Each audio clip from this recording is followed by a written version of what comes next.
अस्सलाम वालेकुम। अपने प्रीवियस लेक्चर में मैंने integration by parts in simply बताया था कि जब हमारे पास दो सिंपल फंक्शंस इन प्रोडक्ट में दिए गए हों और इंटीग्रेट करना हो तो हम उसे करते हैं इंटीग्रेशन बाय पार्ट, और इसका पूरा कॉन्सेप्ट मैंने अपनी प्रीवियस वीडियो में दिया है। लेकिन सम टाइम कुछ ऐसे होता है कि हमारे पास इस तरह का फंक्शन आ जाता है, मतलब इस तरह से होता है कि एक्सपोनेंट फंक्शन एक्स के साथ वेरिएबल के साथ आ जाए और उसकी पावर में समथिंग ऐसा फंक्शन हो जिसका डेरिवेटिव मौजूद हो, या यहाँ पर ऐसा फंक्शन हो जिसका डेरिवेटिव इधर मौजूद हो। तो हम उसके लिए क्या वर्क करते होते हैं, सिंपली बहुत वीडियोस में मैंने ये किया है, substitution work. Integration by parts भी करना है और साथ सब्स्टिट्यूशन वर्क भी करना है। समटाइम ये वर्क भी ऐसे होता है for integration of two variable या टू फंक्शंस इन प्रोडक्ट। तो यहाँ पे हमने क्या करना है, क्लियर कट पता लग रहा है कि एक्स क्यूब का डेरिवेटिव एक्स स्क्वायर मौजूद है पावर रूल के अकॉर्डिंग। तो हमने क्या करना है, let u is equal to x cube, उसका हमने डेरिवेटिव लिया तो 3x स्क्वायर डी एक्स आ गया। हम क्या करते होते हैं, जो चीज़ हमारे पास यहाँ पे क्लियर कट सामने नज़र आ रही है मौजूद है, हम उसे इसी साइड पर रहने देते हैं। अदरवाइज जितनी भी एक्स्ट्रा चीज़ें होती हैं हम उसे डी यू के साथ ले जाते हैं। तो यहाँ पे एक्स स्क्वायर डी एक्स मौजूद है और 3 दूसरी तरफ ले जाऊँगी। देन उसके बाद हम अपने ओरिजिनल क्वेश्चन की तरफ आते हैं और उसे रीअरेंज करते हैं अकॉर्डिंग टू दिस। ठीक है, अब उसे रीअरेंज किया तो ई एक्स क्यूब एक साइड पर रह गया और एक्स स्क्वायर डी एक्स इकट्ठे कर दिया मैंने। अब उसकी जगह मैं ये सब्स्टिट्यूट करूँगी और ई की पावर में एक्स क्यूब है उसकी जगह मैं यू सब्स्टिट्यूट करूँगी, कॉन्स्टेंट बाहर आ जाएंगे। अब देखिए ये जो फंक्शन है इसकी बनिस्बत कितना ईजी वे में है, सिंपल उसे इंटीग्रेट कर देंगे और बैक सब्स्टिट्यूट कर देंगे, u की जगह उसकी वैल्यू जो हमने लेट की थी वो लिख देंगे। अब इसे अगर हम बाय पार्ट करने की कोशिश करते तो कॉम्प्लिकेशन आनी थी और मे बी कोई गलती भी हो सकती थी। लेकिन जब सब्स्टिट्यूशन हमने की तो सब्स्टिट्यूशन ने हमें इतना इजी वे में हमें हमारा क्वेश्चन दे दिया कि हमने फौरी तौर पर उसे इंटीग्रेट किया और बैक सब्स्टिट्यूट कर दिया। अब ये छोटा सा कॉन्सेप्ट है जो अपने नेक्स्ट क्वेश्चन एक्सरसाइज 8.1 के ही हैं 31 to 38 जिनमें मैं करवाऊँगी। Now let's see the question number 31 from Thomas Calculus 12th edition book exercise 8.1। 31 question में टू फंक्शन हमें दे दिए गए हैं। अब यहाँ पे हमने देखा कि एक तो x हमें दिया, अगर यहाँ पे भी सिंपली x होता तो चलो हम इस बाय पार्ट सब्स्टिट्यूट कर देते 1 और 2 फंक्शन कंसीडर करके। लेकिन अब यहाँ पे हमारे एंगल में जो दिया है वो एक्स स्क्वायर दे दिया गया। अब हमने देखना है किसका डेरिवेटिव मौजूद है। पता चल रहा है कि एक्स स्क्वायर का डेरिवेटिव x मौजूद है, मतलब d ओवर डी एक्स। अगर एक्स स्क्वायर का करें तो वो होता है पावर आ गया पावर में से एक कम, मतलब x इसका डेरिवेटिव मौजूद है। तो हम करेंगे लेट टी कर लें, लेट यू कोई भी कर लें, वो अपनी मर्जी होती है। Let t is equal to x square, तो दोनों तरफ अंडर रूट लिया, अंडर रूट लेकर under root t is equal to x आ गया। फिर उसके बाद इसका डेरिवेटिव ले लिया, पावर आ गया पावर में से एक कम जो कि -1/2 आ जानी थी और नीचे आकर +1/2 बन गई डी टी। अब हमने अपने ओरिजिनल क्वेश्चन की तरफ आना और उससे एक किस्म का रीअरेंज कर लेना है। रीअरेंज इस तरीके से करना है कि जो चीज़ें हमारे पास यहाँ पे आई हैं उसके हिसाब से हमने उन्हें इकट्ठी एक दूसरे के करीब कर लेना है। तो उसके बाद हमने अपने क्वेश्चन में गए और वहाँ पे हमने सब्स्टिट्यूट किया, x की जगह हमने अंडर रूट टी किया जो हमने यहाँ से लिया। फिर सेकेंड एक्स स्क्वायर की जगह हमने क्या किया, टी सब्स्टिट्यूट कर दिया। फिर उसके बाद डी एक्स की जगह क्या कर दिया, 1/2 under root t d t. उसके बाद अब जो चीज़ें कॉन्स्टेंट होंगी वो इंटीग्रेशन से बाहर आ जाएंगी और अंदर आ जाएगा जस्ट ये इससे कटिंग हो जाएगा, अंदर आ जाएगा सीकेंड टी डी टी। अब सीकेंड टी की इंटीग्रेशन क्या होती है, सीकेंड टी की इंटीग्रेशन होती है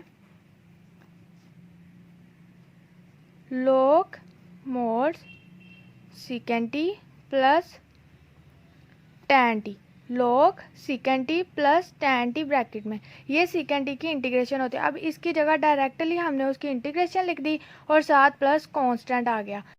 देन उसके बाद अगले स्टेप में क्या करना है, बैक सब्स्टिट्यूशन करनी है। बैक सब्स्टिट्यूशन मतलब टी जिसके इक्वल रखा था हमने उसे अब बैक सब्स्टिट्यूट करना है, अब अपनी ओरिजिनल शक्ल में लाना है। जहाँ पर टी होगा वहाँ पे एक्स स्क्वायर लिख देना है और वो लिख दिया। उसके बाद यही हमारा आंसर है। अब आगे क्वेश्चन नंबर 32। क्वेश्चन नंबर 32 में अब दिया गया है cos under root x over under root x. एक तरीके से या तो इसे अलग अलग कर लें, लाजम यहाँ पे डी एक्स साथ होगा। तो अब यहाँ पे हम या तो कर लें कोस अंडर रूट एक्स को अलहदा और 1/√x एक्स को अलहदा। अदरवाइज़ यहाँ से अगर हम देख ले तो हमारे पास एक किस्म का अंडर रूट एक्स टी के इक्वल हमें सब्स्टिट्यूट करना पड़ेगा ताकि कुछ हमारे पास आंसर आए, कुछ वैल्यू आए जिससे हमारे पास हमें लिखने के काबिल कुछ हो जाए। ये वाले को हमने इक्वल टू टी करना है। क्यों? बिकॉज जब इसका हम डेरिवेटिव लेंगे तो 1/2 अंडर रूट एक्स आ जाएगा जो कि ये बन जाएगा। इससे नहीं लेंगे, ये उलट हो जाएगा और ये आंसर कभी नहीं आएगा। तो हमने डी टी इसका डेरिवेटिव लिया, फिर 1/2 अंडर रूट एक्स, और ये जो 2 है ये दूसरी तरफ चले जाएगा, 2 d t is equal to 1/√x। अब ये चीज़ इस चीज़ के इक्वल होगी। अगर मैं इसे ऐसे लिखूँ ना, cos √x 1/√x dx, तो ये पूरी चीज़ देखें यहाँ पे बन रही है। यहाँ पे जब डेरिवेटिव लेते हैं तो साथ dx भी लिख देते होता है। तो अब ये जो पूरी चीज़ है ये पूरी चीज़ बन गई। उसके बाद ये जो चीज़ है यहाँ पे हम इसकी जगह t सब्स्टिट्यूट कर देंगे तो अपनी ओरिजिनल शक्ल की तरफ हम आएंगे। तो अब ये बन जाएगा cos t, ठीक है। फिर इसकी जगह पूरे की जगह क्या आ जाएगा, 2dt, और जो कांस्टेंट होगा वो इंटीग्रेशन से बाहर चले जाएगा, पीछे रह जाएगा इंटीग्रेशन cos t dt। अब cos t की इंटीग्रेशन होती है sin t लिख दिया और साथ प्लस c कांस्टेंट क्योंकि इंटीग्रेशन हो गई। अब बैक सब्स्टिट्यूशन करेंगे, t किसके इक्वल रखा था, √x के, तो वो साथ पुट कर दिया प्लस सी। इन शॉर्ट कहीं पे है कि इंटीग्रेशन बाय पार्ट करने की ज़रूरत पड़ी, अदरवाइज सब्स्टिट्यूशन से ही हमारे आंसर आ रहे हैं। तो आगे आगे क्वेश्चन देखते हैं किस में सब्स्टिट्यूशन की ज़रूरत पड़ी है और किस में जस्ट इंटीग्रेशन बाय पार्ट की ज़रूरत पड़ी है। Now the question number is 33। अपने प्रीवियस वीडियो में मैंने बताया था कि फर्स्ट फंक्शन किसे कंसीडर करते हो, सेकंड फंक्शन किसे, लेकिन x और log x को हम फर्स्ट फंक्शन कंसीडर करते हैं। बट जब ये दोनों इकट्ठे आ रहे हैं तो तब हम log x को फर्स्ट फंक्शन और x को सेकंड फंक्शन कंसीडर करते हैं। ओके, सो उस हिसाब से हमने इन्हें लेट कर लिया, कंसीडर कर लिया। उसके बाद अब हम इंटीग्रेशन बाय पार्ट करेंगे। अब यहाँ पे देखें सब्स्टिट्यूशन की ज़रूरत नहीं पड़ी, डायरेक्ट इंटीग्रेशन बाय पार्ट कर देंगे।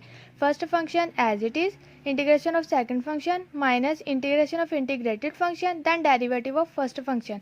अब अगले स्टेप में इसे सॉल्व कर देंगे। इसकी इंटीग्रेशन हो जाएगी x 2/2 minus integration of integrated function का आंसर है x²/2, वो लिख देंगे।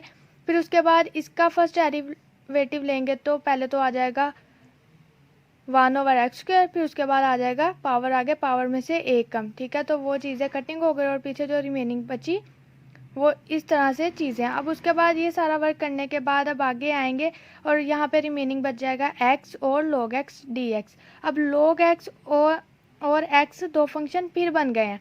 अब यहाँ पे दोबारा से हम इन्हें करेंगे सिलेक्ट और दोबारा से इन पे वर्क होगा। अब दोबारा से हम इसे सेकंड फंक्शन और इसे फर्स्ट फंक्शन कंसीडर करेंगे, बड़ी ब्रैकेट यूज़ की, first function as it is, then सारा वर्क वैसे ही लिख लिया। अगले स्टेप में मैं बताती हूँ क्या किया। यहाँ पे इंटीग्रेशन की x की माइनस इंटीग्रेटेड फंक्शन का जो आंसर आया था वो लिख दिया। फिर इसकी जो डेरिवेटिव इसका लिया वो बन जाना था 1/x और dx। अब उसके बाद आगे अगले स्टेप में इसे सिंप्लीफाई किया, जो चीज़ें कटिंग हो रही कटिंग कर दी और जो बचती हैं वो रह गई और एक इंटीग्रेशन अभी भी रहती है। बाकी ये वाली चीज़ें सारी एज इट इज़, माइनस से अंदर मल्टीप्लाई हो जाना है और साइन चेंज कर देने। अब integration of x according to dx आएगा x²/2 और साथ जो बाहर 2 था वो मल्टीप्लाई करके उसे 4 बना देगा, प्लस c कांस्टेंट आ जाएगा बिकॉज इंटीग्रेशन सारी कंप्लीट हो गई। अब हमारे पास जो रिमेनिंग चीज़ें होंगी वो x²/2 log x whole square minus x²/2 log x plus x²/4 plus c, और यही हमारा आंसर है। क्वेश्चन नंबर 34 है आगे, इसमें इंटीग्रेशन करनी है। पहले तो इसे अलग-अलग लिख लें, वो इजी रहता है कि 1/x को अलग और 1/log x होल स्क्वायर को अलग और dx इंटीग्रेशन में लिख लिया। अब उसके बाद हमने देखना है किसका डेरिवेटिव मौजूद है। यहाँ से पता चल रहा है कि इसका डेरिवेटिव log x का डेरिवेटिव 1/x जो कि यहाँ पे मौजूद है, तो हम इसे लेट u कर लेंगे। अब यहाँ पे हमें सब्स्टिट्यूशन की ज़रूरत पड़ी है क्योंकि इंटीग्रेशन बाय पार्ट नहीं होना था ऐसे, तो सब्स्टिट्यूशन की ज़रूरत पड़ी तो हमने यहाँ पे सब्स्टिट्यूट किया। u is equal to log x करेंगे, सॉरी अभी किया नहीं, अभी से सॉल्व करेंगे। फिर उसके बाद इसका डेरिवेटिव लिया तो du is equal to 1/x dx आ जाएगा। फिर उसके बाद हमने अब अपनी चीज़ों में इसे सब्स्टिट्यूट कर देना है, मतलब 1/x की जगह लिख दिया du और 1/log x² dx, मतलब log x की जगह u² लिखा जाएगा और du साथ आ जाएगा। अब ये हमारे पास क्या बन गया, पावर वाला फंक्शन, तो पावर ये ऊपर चले जाएगा तो -2 हो जाएगा। अब यहाँ पे इंटीग्रेशन करेंगे तो इसमें +1 और जो चीज़ आएगी पावर में उससे ही डिवाइड कर देंगे, +c कांस्टेंट, तो हमारे पास आ गया u -1 ओवर -1 + c। अब u -1 को पॉजिटिव बनाने के लिए हम क्या करेंगे, u को नीचे ले जाएंगे तो वो बन जाएगा -1 ओवर u, सॉरी यहाँ पे लिख देती हूँ -1 ओवर u + c। अब बैक सब्स्टिट्यूशन करेंगे, u is equal to log x था तो हम u की जगह लिख देंगे log x + c, और यही हमारा आंसर है। अब आगे अगला क्वेश्चन है क्वेश्चन नंबर 35 क्वेश्चन में भी सेम एज इट इज़ वैसे ही जैसे हमने पीछे किया था, पहले तो उसे सेपरेट अलग कर लेना, 1/x² को अलग और log x को अलग कर लिया। यहाँ पे नज़र आ रहा था कि सब्स्टिट्यूशन के बगैर ही काम बन सकता है तो उसे हमने सीधे इंटीग्रेशन बाय पार्ट कर दिया।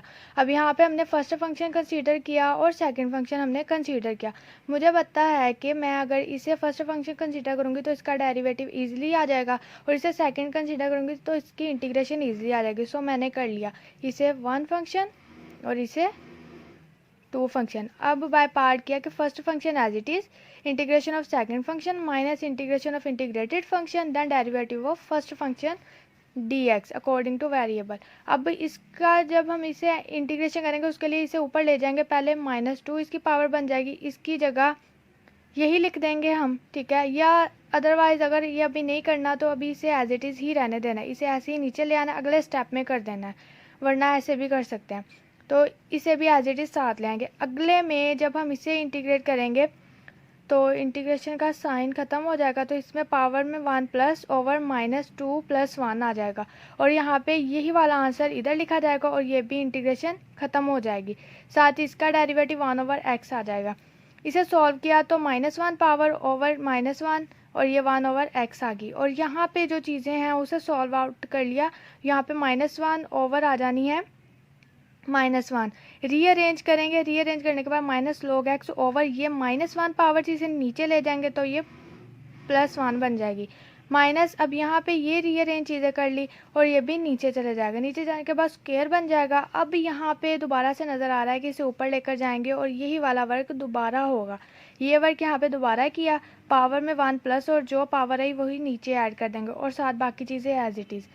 पावर में 1 प्लस किया तो वो -1 बन जाएगा और नीचे -1 आ जाएगा और ये जो +1 मल्टीप्लाई होकर प्लस माइनस माइनस बन जाएगा, -log x over x as it is आ जाएगा। तो हमारे पास जो चीज़ बनी वो -1/x प्लस कॉन्स्टेंट है और यही हमारा आंसर है। Now the 36 question is integration log x whole power cube over x dx। अब यहाँ पे हमने इसे सेपरेट पहले कर लेना है, इसे इसके साथ ले आना dx के साथ और दूसरी को इधर। अब यहाँ पे हमने सब्स्टिट्यूशन वर्क करना है क्योंकि हमें ज़रूरत है। log x क्यूब में आ गया मतलब सब्स्टिट्यूशन कर लेंगे तो चलें ईजिली वर्क हम कर सकेंगे। तो हमने यहाँ पे देखा कि log x का डेरिवेटिव 1/x मौजूद है तो हम log x को is equal to u add कर लेंगे, उसका डेरिवेटिव लेंगे तो 1/x dx आ जाएगा। फिर उसके बाद हमने इसमें सब्स्टिट्यूशन करनी है, log x की जगह u और 1/x dx की जगह du। अब यहाँ पे सिंपल इंटीग्रेशन बन गई। अब यहाँ पे हम पावर रूल की तरह जो इंटीग्रेशन करते हैं वो कर लेंगे कि पावर में 1 प्लस और उसी से डिवाइड कर देना है +c कांस्टेंट, तो यहाँ पे बन जाना है u4/4 + c। अब u क्या था हमारे पास, हमने सब्स्टिट्यूट किया log x की जगह। अब बैक सब्स्टिट्यूशन करेंगे तो u की जगह लिख देंगे log x power 4/4 log x power 4/4 + c। ये हमारा आंसर है। ये इसे होल पावर भी लिख सकते हैं और ये क्वेश्चन नंबर 36 का आंसर है। 37 क्वेश्चन है, इसमें भी सेम एज इट इज़ वही वर्क है। अब यहाँ पे देखें कि हमारे पास 2 फंक्शन दिए गए हैं लेकिन साथ साथ उसकी पावर में एक ऐसा फंक्शन दे दिया गया जिसका हमें पता चल रहा है कि अगर डेरिवेटिव लेंगे तो आंसर भी ये वाला होगा जो कि दिया गया। तो यहाँ पे अब हम सब्स्टिट्यूशन वर्क करेंगे। अब हम लेट कर लेंगे u is equal to x4, जब इसका डेरिवेटिव लेंगे तो du is equal to 4 power आगे, पावर में से 1 कम जो कि क्यूब बन जाएगा और dx साथ आ जाएगा। उसके बाद फिर हमने अपने क्वेश्चन के हिसाब से जो चीज़ें मौजूद है वो इधर रखनी है और जो नहीं मौजूद मतलब एक्स्ट्रा है किस्म के वो du के साथ ले जाएंगे। 4 यहाँ पे नहीं है और यहाँ पे है तो हम 4 दूसरी तरफ ले जाएंगे तो du is equal to x³ dx आ जाएगा। अब इसके मुताबिक अपने क्वेश्चन को रीअरेंज कर लेंगे। रीअरेंज इस तरह से करना है कि x4 x cube D x rearrange हो गया। उसके बाद एक्स क्यूब डी एक्स की जगह लिख देना है हमने डी यू 1/4 और डी एक्स 4 में जो एक्स 4 था उसकी जगह लिख देना है यू। कॉन्स्टेंट बाहर चले जाएगा, अंदर सिर्फ ई यू और डी यू रह गया। अब उसके बाद इसके इंटीग्रेशन बहुत इजी, बहुत सिंपल है। एक्सपोनेंट फंक्शन के एज इट इज़ वही आती है, फिर डेरिवेटिव ऑफ देयर पावर आता है। पावर का derivative according to their variable is equal to 1 आता है, तो वो 1 आ गया। फिर e u answer plus c, और ये क्वेश्चन नंबर 37 का आंसर है। उसके बाद क्वेश्चन नंबर 38 है, इसमें भी सेम एज इट इज़। देखिए सिर्फ एक्स की पावर्स में चेंजिंग आई है, अदरवाइज पूरा वर्क वही है। अब यहाँ पे भी हम किसे लेट करेंगे, यहाँ पे हमने लेट करना है, देखने को तो ये बड़ी है, हमने उसमें बड़ी को लेट किया था यू, लेकिन इसके जब हम डेरिवेटिव लेंगे तब भी आंसर ये नहीं आना, तो हमने एक्स क्यूब को लेट यू करना है और इसे खोल देना है, तोड़ देना, मतलब मल्टीप्लिकेशन में लिख देना है इसके आंसर के हिसाब से। तो हमने यहाँ पे एक्स क्यूब को इज इक्वल टू यू लिया, उसका डेरिवेटिव लिया तो बन गया 3x² dx। फिर उसके बाद एक्स्ट्रा चीज़ें इनके हिसाब से 3 थी, वो 1/3 du is equal to x² dx आ जाएगा। यहाँ पे नज़र नहीं आ रहा तो ये बन जाएगी 1/3 du is equal to x² dx, ये चीज़ बन जाएगी। अब इसके हिसाब से हमने x5 को ओपन कर देना है। x5 को ओपन इस तरह से करना है कि हमने x³ कर देना है। जब प्रोडक्ट में सेम चीज़ें हों उसकी पावर्स ऐड हो जाती हैं तो वो 5 बन जाएगा, तो हमने तोड़ दी। अब इसकी जगह हम सब्स्टिट्यूट कर देंगे 1/3 du, इसकी जगह सब्स्टिट्यूट हम कर देंगे u को। अब इस क्वेश्चन में देखें सब्स्टिट्यूशन भी हुई, आगे इंटीग्रेशन बाय पार्ट भी होगी। अब यहाँ पे जब हमने सब्स्टिट्यूशन u किया, eu किया और इसकी जगह du किया तो ये 2 फंक्शन बन गए, 7 वेरिएबल के अकॉर्डिंग डेरिवेटिव लिखा गया। और अब ये a और b फंक्शन यहाँ पे हम सिलेक्ट करेंगे। सिलेक्शन इस तरह से होती है कि exponent function always selected as second function, other function is selected as first function. तो यहाँ पे हमने बड़ी ब्रैकेट को यूज़ किया, तो first function as it is integration of e u mean second function minus integration of integrated function then derivative of first function लिख लिया। उसके बाद अब हमने डेरिवेटिव लिए और इंटीग्रेशन ली जो लेने वाली थी। ई यू का इंटीग्रेशन आ जानी ई यू माइनस इसकी जगह फिर ई यू लिखा जाएगा और इसका डेरिवेटिव आ जाएगा 1, तो वो ख़त्म हो जाएगा। उसके बाद अब ये रहेगी सिर्फ हमारे पास, ये रहेगी सिर्फ हमारे पास इंटीग्रेशन, तो ई यू की इंटीग्रेशन हो जानी है ई यू प्लस सी आ गया। अभी यहाँ पे या तो पहले बैक सब्स्टिट्यूशन कर लो या इसे अंदर मल्टीप्लाई कर लो। यहाँ पे किया हुआ है कि अंदर मल्टीप्लाई 1/3 को दोनों वैल्यूज़ के साथ कर दिया और फिर back substitution u is equal to हमने किसके लेट किया था x³, तो u की जगह लिख देना है x³ जहाँ जहाँ पे भी u था, और ये फिर हमारा आंसर है।